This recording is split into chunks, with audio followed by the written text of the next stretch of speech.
Hello, my name is Gillian Elsom and I have been a member of the Surrey branch of Butterfly Conservation for 10 years, joining in 2015. I have a background in botanical art, painting in watercolour on paper and vellum, and have exhibited botanical watercolours twice at the RHS. I now combine my love of art, photography, botany and butterflies in drawing and painting butterflies and plants in watercolour. In this talk, I will give you a more detailed look at the painting process, from pencil sketch, pen and ink study to watercolour painting. I will also show you how a knowledge of the wing structure of each family of butterflies helps in their illustration, with examples from each butterfly family. In 2015, I was doing botanical paintings, working from living plant specimens, but also using my photos for some of the work, like here where I have painted a red admiral nectaring on bramble from my photo as part of a larger painting. However, I didn't know much about the structure of butterflies, but I did work as I had done for all my botanical watercolours, first doing a pencil sketch and then on watercolour paper. My husband Ken and I joined BC at the end of 2015 and started walking the Merredowns transect in 2016, and gradually I came to want to paint the butterflies I was seeing and photographing, both on transect and everywhere we went. So, be inspired by a place you know well, get to know the hot spots for butterflies, get the photo or photos you want, thinking about the composition you want. A painting from pencil sketch, pen and ink study to the finished watercolour can take me anything from 15 to 35 hours, so from 1 to 3 weeks, where I work about 3 to 4 hours a day. Make sure you take a break at least after every hour, as it's close work and requires a lot of concentration. You need to get to know your butterfly anatomy before doing any drawing or painting of them. So here is my pen and ink drawing of a small blue butterfly, the UK's smallest butterfly, annotated to show butterfly anatomy. There are 3 parts to the body: head, thorax and abdomen. The thorax has 3 segments, the abdomen 10 segments. The head has 2 antennae with club tips, 2 palps and 2 eyes, all sensory organs, and are called proboscis for feeding. There are 3 pairs of legs, forelegs, mid-legs and hind legs, and 2 pairs of wings, forewings and hind wings, attached to the thorax. In some species, for example those of the Nymphalidae family, the forelegs are reduced in size. The legs have a particular structure, comprised of femur, tibia, which sometimes has spines, and tarsus, with a claw on the end. Dan Danaher asked me to do a generalised wing venation and wing area diagram for the Corfu Butterfly Conservation website, which you can see on this slide. This would be of help in the description of each butterfly species. For reference, I use Collins' Butterfly Guide by Tom Tolman and Richard Lewington, and the PDF on butterfly anatomy, which you can find on the Dispar section of the UK Butterflies website by Peter Eales. The leading edge of the wing is called the costa. The other 2 edges of each wing are called the outer margin and inner margin. There are 4 wing regions: basal, discal, post-discal, which means after the discal, and submarginal, which means under the margin. Each butterfly family has a characteristic wing venation, except for the Nymphalidae, which have a different wing venation pattern for each of the 3 subfamilies. Here the diagram is that of the Nymphalidae subfamily. The spaces above each vein are numbered after the vein. For example, S4 is above vein 4, etc. I will now go through one painting in detail to show my working process. It's the peacock painting I did in 2020. The peacock is a very beautiful butterfly which will flash open its wings to reveal the bright eye spots to deter predators, while its underside is very dark for camouflage. So, have a set of your own photos for each butterfly species. Here, they were taken on a Canon 90D and 100mm macro lens, but you could use your phone. Be inspired by a photo, but use others for reference. It doesn't have to be perfect, as you can, as an artist, fill in the missing parts using the bilateral symmetry of the same butterfly or the better colour and condition from a more perfect specimen. I chose this photo you can see here as the wings are spread out to show more of the hindwing structure than in the other photos above it. Remember, you can rotate the photo or flip it on the vertical axis to get the angle you want. Have reference books available. My favourites are those by Richard Lewington. I've given some example of those on the next slide. You can also use reliable websites like the Butterfly Conservation website and the UK Butterflies website. Here's a slide showing you the reference books I use most often for my paintings. The first one on the left is the Pocket Guide to the Butterflies of Great Britain and Ireland, the second edition by Richard Lewington. Then next to it there's the Collins Butterfly Guide by Tom Tolman and Richard Lewington. That's very good for European butterflies as well. The third one along is the Butterflies of Britain and Ireland, new revised edition by Jeremy Thomas and the artist Richard Lewington. Then you've got the two butterfly atlases, the Surrey one, the Butterflies of Surrey Revisited, which I use quite a lot for reference. And then also on the right you've got the Butterflies of Sussex. The first 4 books are still available, i.e. they're still in print. I'll now go through the paints, brushes and watercolour paper I use. The paints I use are Winsor & Newton Artist Watercolours in tubes. Use transparent and light-fast colours where possible. I have an empty watercolour box in which I squeeze out small quantities of each colour. This can be closed when not in use and transported. Most of these colours are transparent, but 3 are opaque: cadmium red, cerulean blue and cadmium yellow, which I tend to avoid using. This is because I want the white of the watercolour paper to shine through, and if you use opaque paints it tends to dull the painting. My most used colours are the transparent colours Aureolin, New Gamboge, Burnt Sienna, Permanent Alizarin Crimson, Windsor Violet, French Ultramarine and Cobalt Blue. Viridian and Permanent Rose are occasionally used. Now for the brushes. The brushes I use are Winsor & Newton Kolinsky Sable Series 7, sizes 000, 000, 0 and 1.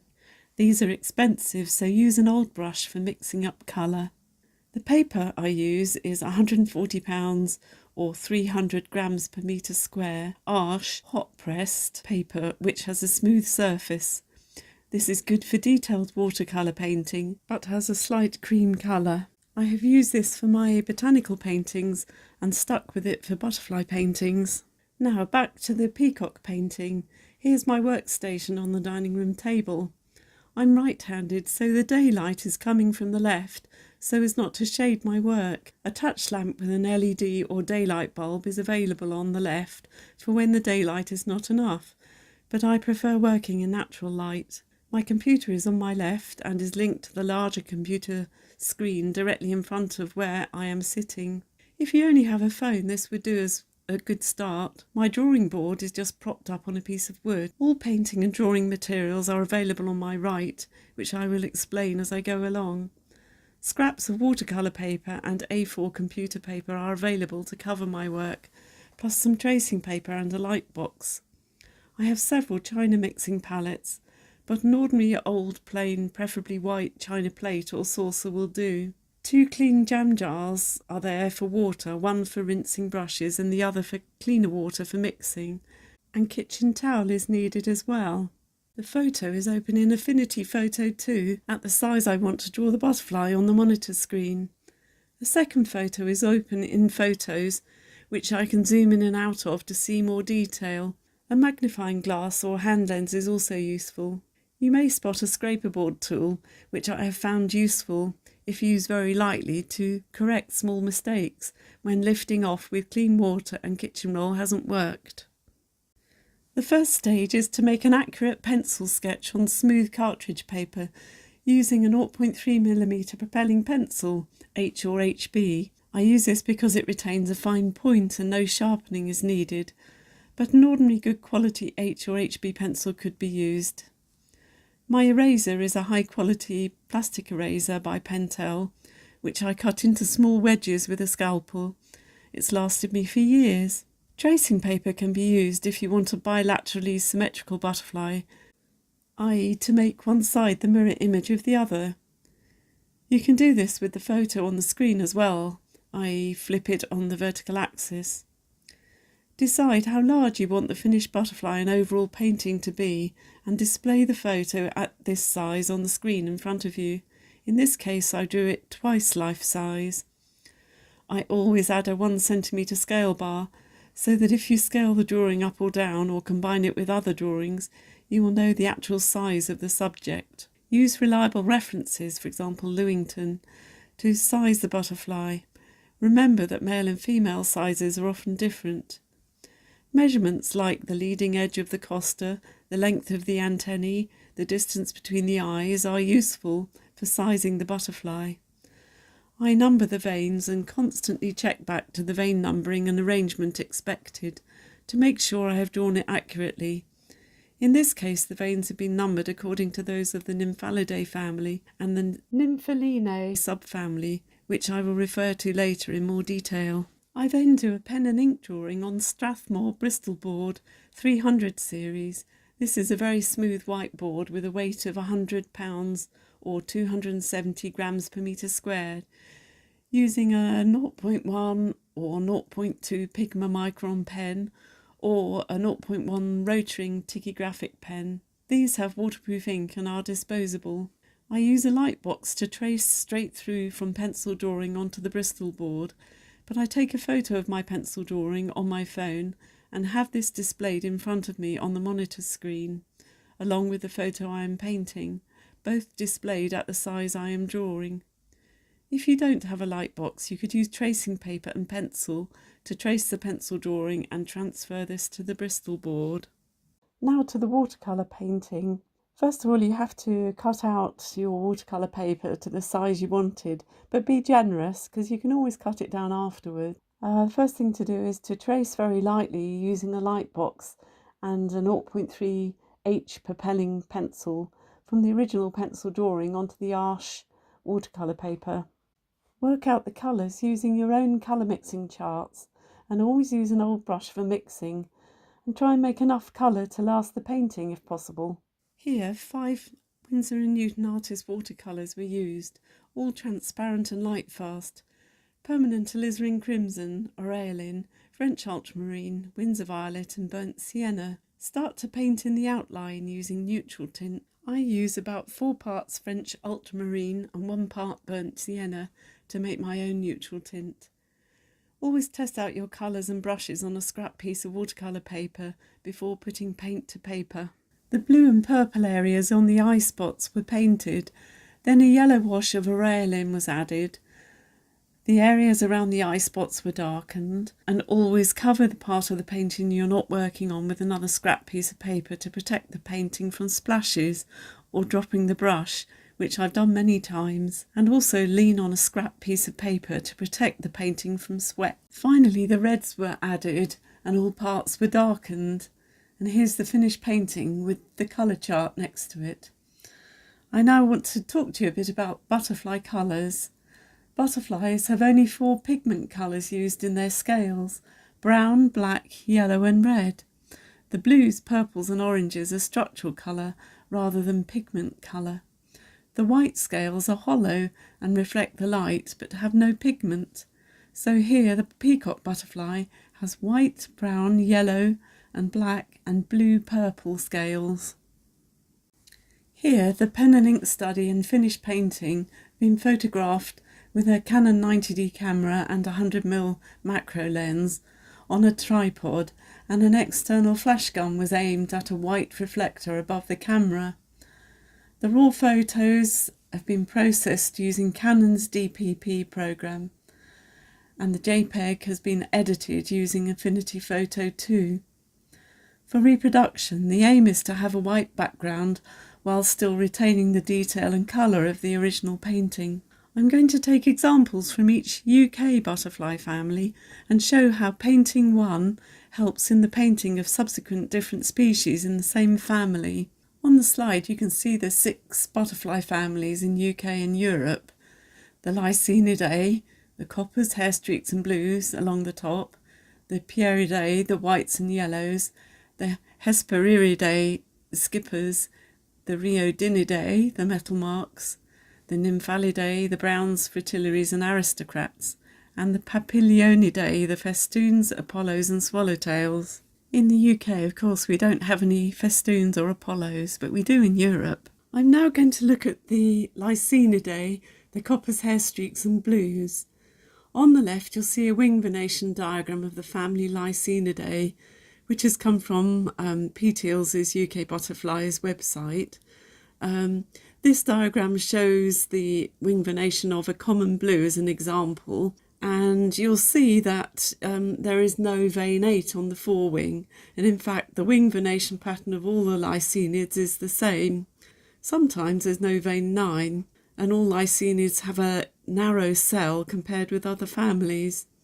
And you can see my 3 examples of Lycaenids here, the small copper, the green hair streak and the small blue.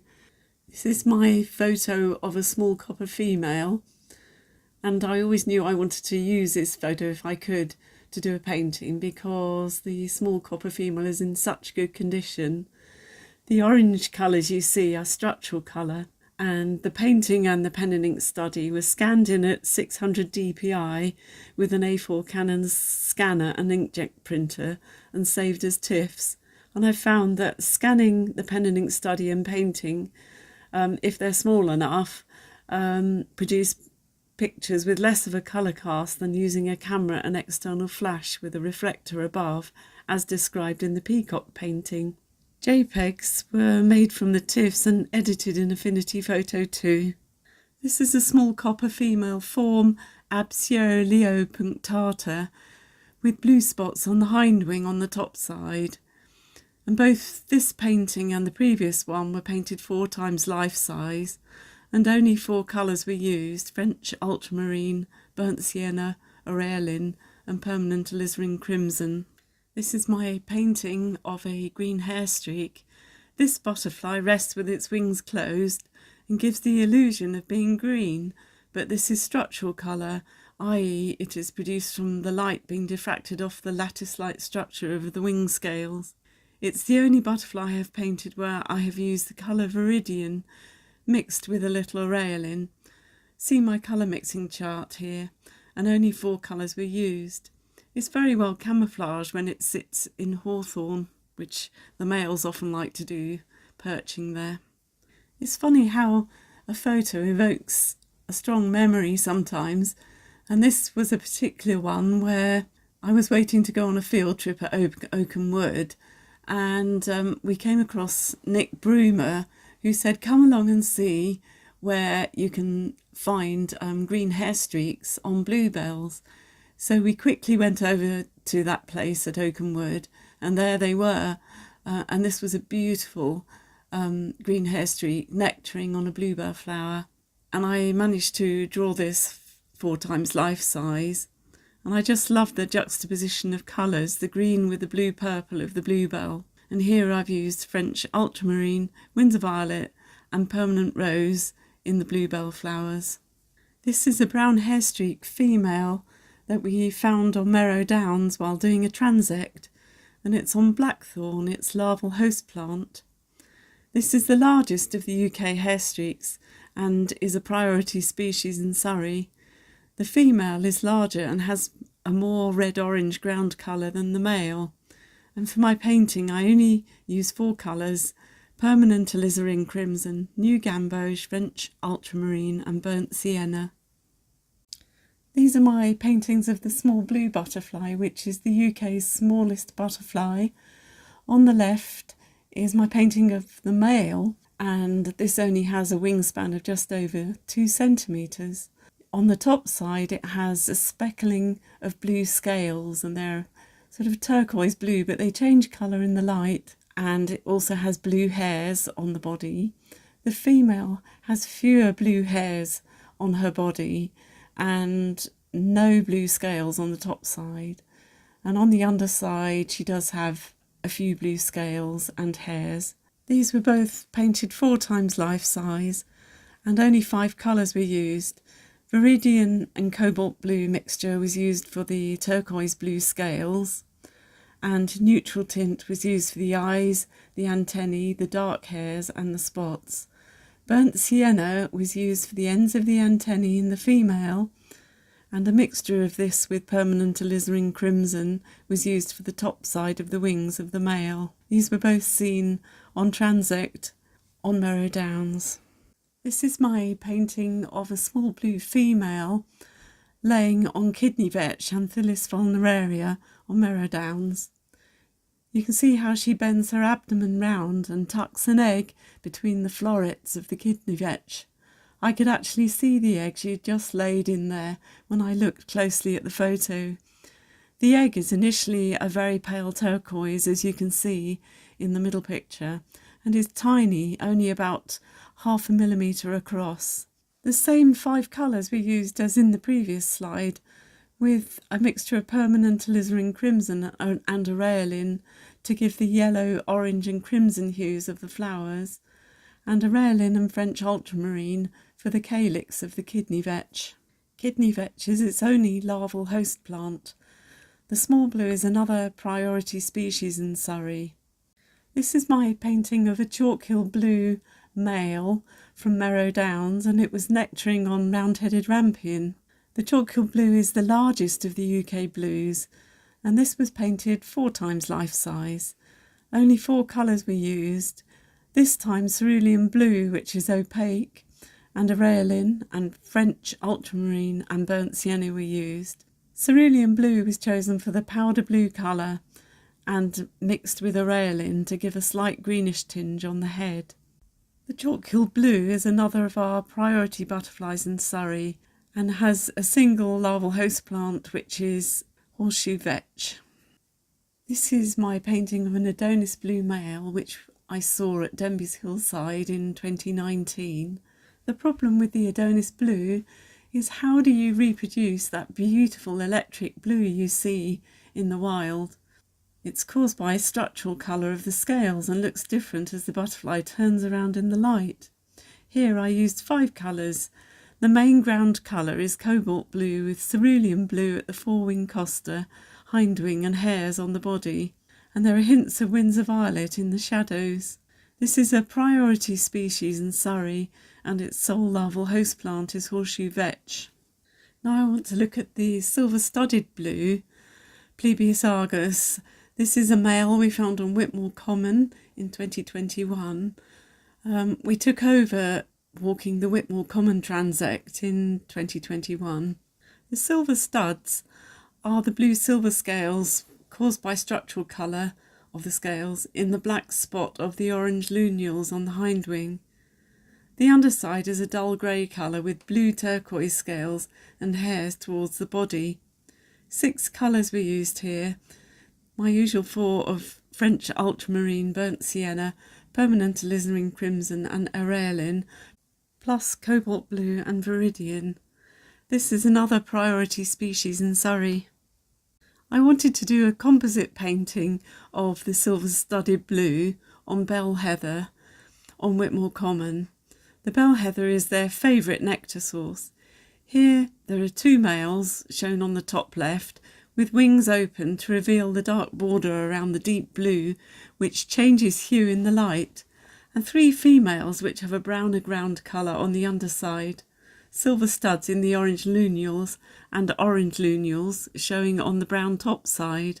As I said, this is a composite painting of 5 different photos.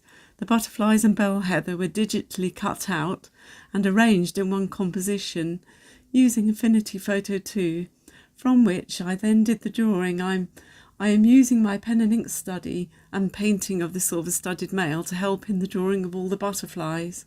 Here's the pen and ink study.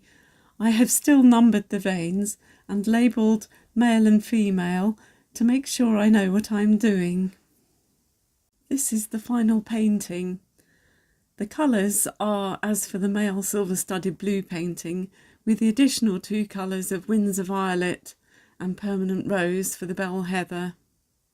The whole drawing, pen and ink study and painting took about 35 hours. I'm now going to look at the family Pieridae, the whites and the yellows. On the left you can see a wing venation diagram of the family Pieridae taken from the UK Butterflies website. This example is the wing venation of a small white, and the forewing has vein 9 missing. On the UK Butterflies website, it is said that the forewing has between 10 and 12 veins, with veins 7, 8 and 9 occasionally coincident, and also that the hindwing has 2 anal veins. These are veins 1 and 1b. Also that Pierids have the cell closed in both the forewing and the hindwings. My wood white male has vein 9 in the forewing and veins 1 and 1b in the hindwing. My brimstone male has 11 veins in the forewing with vein 6 missing. This is my painting of a wood white male butterfly taken from a photo at Oakham Wood in 2016. The wood white is a priority butterfly in Surrey, being Surrey's rarest butterfly. The original photo that I took was flipped and rotated round to get the orientation I want. The rounded tips of the forewings is one of the main distinguishing features between this and other whites. You can see the white on the ends of the antennae, which is absent in the female, which the male uses in his courtship, turning his head from side to side and flicking his proboscis on her wings as she flicks the wings open. I've shown this slide because this goes back to right when I started painting butterflies properly, and I thought, well, I'll have to go to a museum to see preserved specimens, and I went to the Haslemere Museum and was able to see a few specimens from the Rupert Long collection. They opened one cabinet and let me photograph them, and these are 2 photos I took of a male and female brimstone in their collection. The colour of the specimens was quite well preserved, I would say, but I do remember the overall smell of mothballs, which I don't like at all. It did show me the difference in size between the male and the female. The female is quite a lot bigger than the male, and also the difference in colour. The male being a much deeper lemon yellow colour, but it did show me that both butterflies have 4 orange eye spots on their top surface, which I hadn't realised before. I was pleased to be able to do this painting of a female brimstone nectaring from small scabious. I think it was on Merrow Downs. She's larger than the male and has much less of a yellow colour on her wings, but rather a pale blue-green tinge, and an area of white on the forewing underside. This is my painting of a brimstone male nectaring on wild basil. I love the way here that the brimstone is backlit by the sun, highlighting the beautiful lemon yellow colour, and Aurelin was used for the lemon yellow areas, with some French ultramarine for the greener areas, and a darker mix of the same was used for the green parts of the wild basil. For the wild basil flowers, a mixture of permanent rose and Windsor violet was used. The brimstone has a proboscis of about 15 millimetres long, which is very good for nectaring from a variety of flowers, and here easily long enough to get into this tubular flower. This was another of my paintings of specimens from the Rupert Long collection at the Haslemere Museum. You can see the male orange tip along the top and the female on the bottom. In April 2019, I managed to photograph this male orange tip nectaring from cuckoo flower. Now, the cuckoo flower is one of the larval host plants of the orange tip. The female lays the eggs singly on the calyx and the flower stalk. It's interesting that the greenish colour on the underside of the hindwing of both male and female orange tips is made from black and yellow pigments in the scales. Here I used olive green for that colour. Now I want to look at the family Hesperiidae, the skippers. On the left you can see the wing venation diagram of this family, and this is the example of the small skipper taken from the UK Butterflies website again. Now all skippers have veins on the forewing that run unbranched from the cell to the wing margin, and veins 1B and 1C are coincident on the forewing and the hindwing, and vein 5 is absent on the hindwing. Also, other characteristics which are common to all skippers are that each eye is smooth, i.e. there are no bristles projecting from the eye, and they have a distinct eyelash, which is a tuft of hairs that projects over the eye and gives them a rather endearing quality, I think. The antennae have a relatively wide separation at their base and extend to about half of the length of the forewing. The head is at least as wide as the thorax, and all the legs are fully developed and functional in both sexes. Now there are 3 subfamilies of skippers: the Pieridae, which examples are the grizzled skipper and the dingy skipper; the Hesperiidae, the Essex skipper, large skipper, Lulworth skipper, silver-spotted skipper and small skipper; and the 3rd subfamily is the Heteropterinae, and the only example of this is the checkered skipper, which I've never seen. Here's my painting of the male grizzled skipper, which I found at Dawes Dean in 2018. It was done 4 times life size, and only 3 colours were used: French ultramarine, burnt sienna and aureolin. This butterfly basks with both wings in the same plane, and this one was on wild strawberry, one of its primary larval host plants. This subfamily of skippers doesn't have scent glands, but it does have androconial scales in the folds of the forewing on the costa. They're called costal folds, and the androconial scales produce pheromones to attract the female. The grizzled skipper is another priority butterfly in Surrey. This is a silver-spotted skipper male seen at the ranges in 2019 during a BC work party to improve the habitat for this and other rare butterflies. The silver-spotted skipper is another priority butterfly in Surrey. Now this is in the subfamily Hesperiidae, so it has subtle differences from the Pieridae.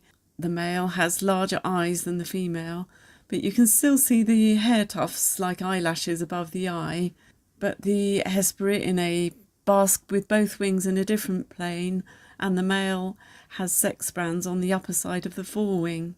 For this painting, 5 colours were used: olive green, burnt sienna, French ultramarine, aureolin and permanent alizarin crimson. The ground colour of the underside of the wings was olive green. For the antennae and legs and forewing orange colour, I used a mixture of aureolin and permanent alizarin crimson. This female silver-spotted skipper was nectaring on wild basil and was photographed the same day as the male on the previous slide at the ranges in 2019. The female has smaller eyes than the male and a shorter, fatter abdomen, which you can see here. For the wild basil flowers, 2 more colours were used: permanent rose and Windsor violet. The wild basil calyx and stem, I used permanent alizarin crimson and Windsor violet. And for the green of the leaves, I used a mixture of aureolin and French ultramarine.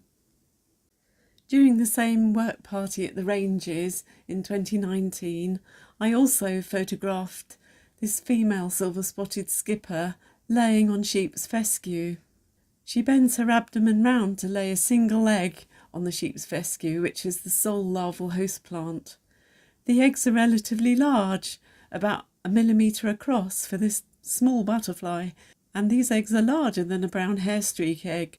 They're an off-white colour and a conspicuous pudding bowl shape, and up to 10 eggs can be laid in a favoured clump of sheep's fescue, which has usually not been grazed and abuts a bare patch of ground. The eggs drop off quite quickly but overwinter in the grass on the ground. Now I'm going to look at the family Riodinidae, the metal marks. If you look on the left, you'll see the wing venation diagram of this family, and there's only one example of this species in Europe, which is the Duke of Burgundy. The foreleg in the male is greatly reduced, so it only has 2 pairs of legs for walking, whereas the female has 3 pairs. The precostal vein is present in the hind wing, which I've labelled on my diagram. This species is intermediate between the Nymphalidae and the Lycaenidae. This is my painting of a Duke of Burgundy male from Nor Hill in 2019. The male is slightly smaller than the female and has less rounded wings, but its main distinguishing feature is that it only has 2 pairs of legs. The adults are very short-lived, only surviving 5 to 7 days, and the last colony in Surrey was from Holcombe Down in 1994. In Surrey, it's now found only from an unauthorised recent introduction at Chapel Bank. I was lucky enough to photograph a male sitting on a lovely cowslip at Nor Hill in 2018. And this is a male, it's only got 2 pairs of legs, and it's showing a typical territorial behaviour, perching with its wings slightly open and the sun behind it. I presume it's defending a territory and waiting for a female who will hopefully come and be near and lay on a cowslip leaf. Other larval host plants for this butterfly are primroses as well. So it likes primula-rich grassland with some scrub, as the female lays on the larger primula leaves that are maybe poking out from some small scrub. It's vulnerable on the GB Red list. Now I want to look at the family Nymphalidae, the browns, fritillaries and aristocrats, and the wing venation of the family Nymphalidae. The only characteristic for all Nymphalidae is that the forewing always has 12 veins.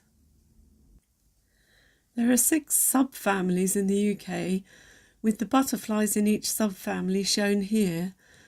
The 6 subfamilies are the Danainae, the Satyridae, the Heliconidae, the Lycaenidae, the Papilionidae and the Nymphalidae.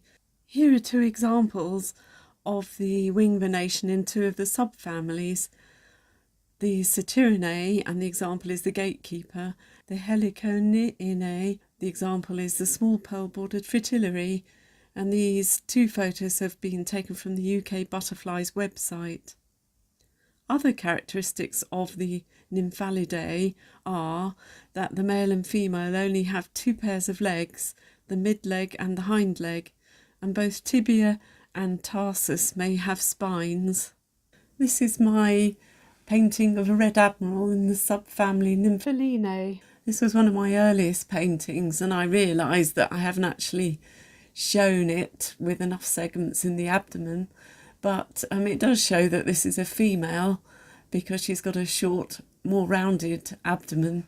This is my painting of a red admiral nectaring on ivy in the garden, which is such a good late nectar source for butterflies. This year I even saw a brown hairstreak nectaring from ivy in our garden. Going back to the red admiral, the 4 colours I used were French ultramarine, aureolin, burnt sienna and permanent alizarin crimson. The permanent alizarin crimson and aureolin was mixed to give a red-orange tinge on the forewing underside, and aureolin and French ultramarine were mixed to give a turquoise hue to the eye spots, and also with a bit more aureolin to give the ivy green of the ivy flowers. In the same subfamily as the red admiral is the painted lady, and this is a female I photographed nectaring on common knapweed at Albury Downs. I've used a mixture of new gamboge and permanent alizarin crimson to give the orange tinges in both the hindwing and the forewing underside, and also added permanent rose and Windsor violet to paint the knapweed flowers. I've painted 2 examples of butterflies in the subfamily Heliconidae. This one is the dark green fritillary. This was a male that we found at Box Hill nectaring from bramble in 2017. It was by bramble by the old fort, and it was so engrossed that we managed to get good photos of it. The original photo here was flipped and rotated to get the orientation I wanted. You can see the green hue on the underside of the hindwing with large white spots, and some of those spots are outlined in black.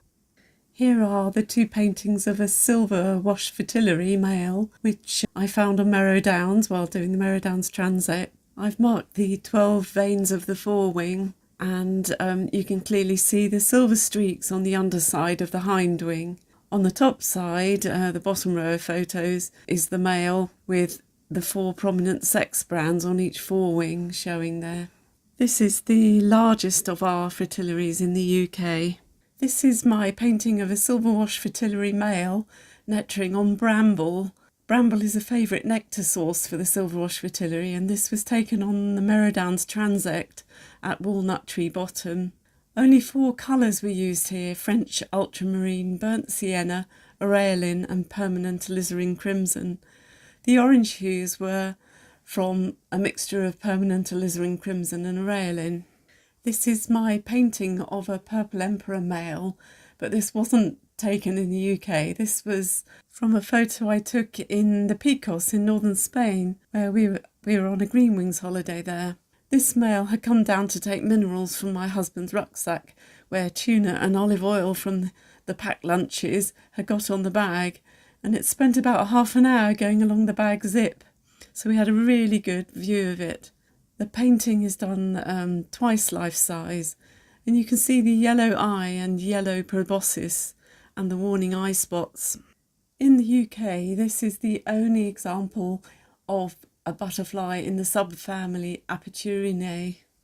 In 2020, we'd just come out of lockdown and were able to travel a short distance, and we were in the Chiddingfold forest emperoring. And this is my painting of a male purple emperor. I have never got a perfect shot of the male purple emperor on the ground with both wings showing the purple coloration. You can only see that in a certain light and at a certain angle, and you can see from my photos on the top left, I got one shot of this same male showing just brown coloration, and then at a certain angle I saw the purple coloration. So I cobbled together a picture from those 2 photos and managed to do a painting of the full purple coloration. And you can see very clearly the eye spots in the hindwing there, which warn predators that this is a fierce butterfly. And any predators would go for that end rather than the head end. In my colour notes, I see I used Windsor Violet and French Ultramarine for the purple colour, and aureolin and permanent alizarin crimson for the orange eye spots, the forewing costa and the ends of the antennae. The Papilionidae family is the last family I want to look at. The festoons, Apollos and swallowtails. Of course, we only have the swallowtail in the UK. On the left, you can see the wing venation diagram of this family, and on the forewing you can see that vein 1A and vein 1C are very short. On the hindwing, usually there is a single anal vein, vein 1B, and vein 4 extends into the tail. The diagram on the left was again taken from the UK Butterflies website. And on the right is my diagram of a female swallowtail, which I photographed at Upton Fen in Norfolk. Here are the photos of that same female swallowtail at Upton Fen, which I photographed in 2018. I painted this swallowtail twice life size, and it's our largest species in the UK. In the side view painting, I had to reconstruct part of her missing forewing and hindwing. You can see that they were missing in the top photo. For this painting, 4 colours were used: French ultramarine, burnt sienna, permanent alizarin crimson and aureolin. This is my photo, pen and ink study and painting of another swallowtail, also in Norfolk, but this time at Hickling. This butterfly was nectaring on bramble. 4 colours were used in the painting. I used French ultramarine for the blue iridescent scales on the hindwing, and a mixture of aureolin and permanent alizarin crimson for the red eye spots on the hindwings, which are again at the tail end along with the tails and as a target for predators rather than the head end. Finally, this is my painting of a female swallowtail at How Hill Nature Reserve in Norfolk, and she's nectaring on a meadow thistle. I've used the same 4 colours as before, but added a mixture of Windsor violet and permanent alizarin crimson for the flowers. It's really a spectacular sight to see this butterfly nectaring and flying over the fens, but it's one of the rarest butterflies in the UK due to the loss of habitat for its sole larval host plant, which is milk parsley. You may ask, what do I do with all these drawings and paintings of butterflies? Well, I've made numerous cards with the pen and ink studies and the paintings. I've had the designs transferred to mugs, cushion covers, a bag, t-shirts, circular drinks mats.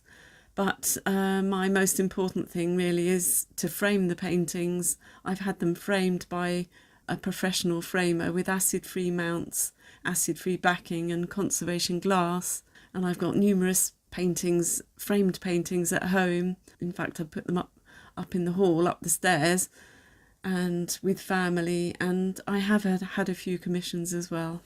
This was another recent project I did, which was to make a butterfly alphabet baby board book from my paintings. I used Affinity Photo 2, Affinity Designer 2 and Publisher 2 to produce the JPEGs, and then uploaded them to the website Cewe, C-E-W-E, to produce a baby board book. Here's the title page and 4 of the 22 pages. I really enjoyed making this book, which was for my little granddaughter. What are the benefits of painting butterflies?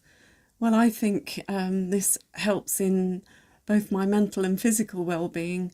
I listen to music while painting. The drawing and painting is therapeutic because you're concentrating so hard and you're present in the moment. And this particularly helped during the pandemic, where I did a lot of drawing and painting. It helps you to appreciate their beauty and then to share it with others. It helps with your physical well-being because it gets you outside to photograph them both in the garden, on the transect, doing surveys, and also it's taken me a lot further afield to places like Corfu, the Picos in Spain, the Pyrenees, even to Serbia last year. It's increased my knowledge and understanding of butterflies, and it's also led me to want to help with their conservation. What of the future? Well, of the 57 UK species, I've only painted 22, so I've got a lot more to do. And I'd also like to paint a lot more of the butterflies in flight from photos that I do using the Pro Capture mode on my new camera, which is an OM1 Mark II, with my 90mm macro lens or my 40-150 lens. I hope you've enjoyed this talk, and thank you so much for listening.